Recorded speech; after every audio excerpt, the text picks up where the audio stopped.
চরভাঙুরা বোয়াল মাছ মারতে আসছি।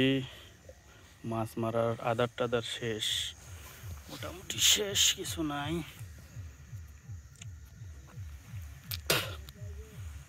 আজকের মতো মাছ মারা শেষ মোটামুটি। আজকে রেজাল্ট ভালো, 3টা মাছ পাইছি।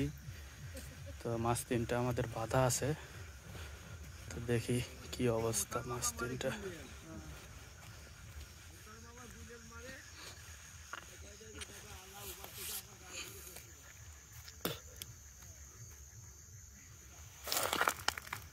ও মাগো,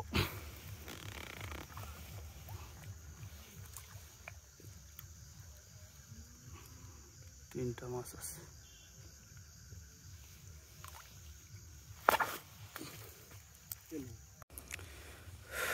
মাছ মারতে আসছি বোয়াল মাছ। আজকে হলো 5 জানুয়ারি। মাছ মারা মোটামুটি শেষের দিকে, আজকের মতো শেষের দিকে আর কি। এই যে সব গুছায়া নৌকায় বসছিলাম আজকে, এখন একটু চলে যাব। যে একটা মাছ পাইছি, কতটুক হবে বলুন আপনারাই। এই যে মাছ,